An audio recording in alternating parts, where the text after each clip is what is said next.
Welcome to Take 5, your 5-minute inspirational message from Solid Rock Drogheda.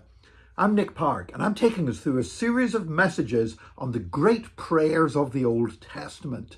And we're seeing how God developed the practice of prayer among his people. And we're learning how to go deeper in prayer ourselves as we do so. Now, we're in the book of Job at the moment. And Job, of course, was somebody who suffered so much and had difficulty understanding it, particularly since most Bible scholars would believe that Job was not even a Jew. You know, although he knows the Lord, he knows the name of the Lord, and yet there is this, there's no talk about the temple, there's no talk about, he doesn't mention Abraham, he doesn't mention any of the great prophets or anything like that.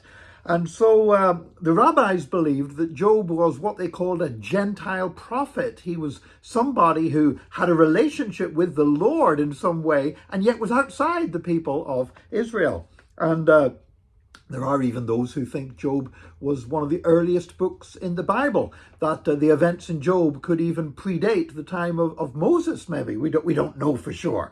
But anyway, Job, he dared to look beyond everything he knew to be true. His faith in God, with limited knowledge, his faith in God enabled him to go beyond his knowledge, because he reached a point where what he asked for seemed impossible, something beyond this life. His life seemed to be blighted. And in chapter 14, verse 10, he says, "But a man dies and is laid low. He breathes his last, and he is no more. As the water of a lake dries up, or a riverbed becomes parched and dry, so he lies down and does not rise.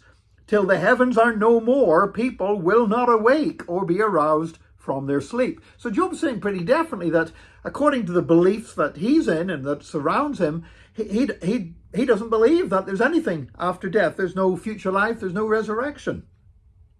Then he says this, he goes on in the next verse, "If only you would hide me in the grave and conceal me until your anger has passed. If only you would set me a time and then remember me. If someone dies, will they live again? All the days of my hard service, I will wait for my renewal to come." And so on the one breath, Job's saying, once you're dead, that's it. There's no more. You're not going to rise. That's it. But then he's saying, God, could there be more than that? Because his faith is struggling, but he believes that God is good. And with all this evil that has happened to him, he knows that there's got to be a turnaround somewhere. And it's impossible for him to see. It looks like that's not going to happen in his life. He thinks, I'm going to die in this misery and in this disgrace.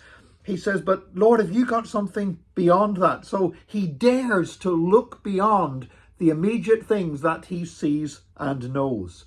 And when he does that, God reveals more truth to him. Because only 5 chapters later, in Job chapter 19, we find this in verse 25.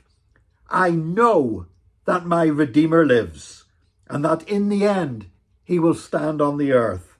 And after my skin has been destroyed, yet in my flesh I will see God.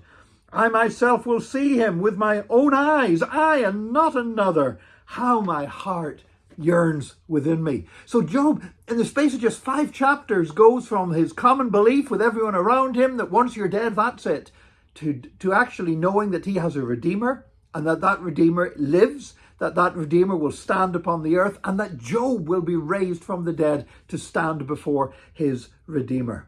You see, there's a beautiful principle here, and it's this. When you pray in faith, when you hold on to God's goodness by faith, even though everything around you is shouting at you, saying it can't be true, there's no God, it's all make-believe, look, God, if it was a good God, he wouldn't let this happen. But when you hold on by faith, God reveals more of himself to you. And if he would do that for Job, how much more will he do it for you and me, who have the testimony of Jesus and the words of the New Testament, as well as the Old Testament as well. So I want to encourage you today, even if you're going through a tough time, hold on to God's goodness and expect God to reveal more of himself to you as you go deeper in prayer. May God bless you today. Join us again next time for another Take 5, your 5-minute inspirational message from Solid Rock Drogheda.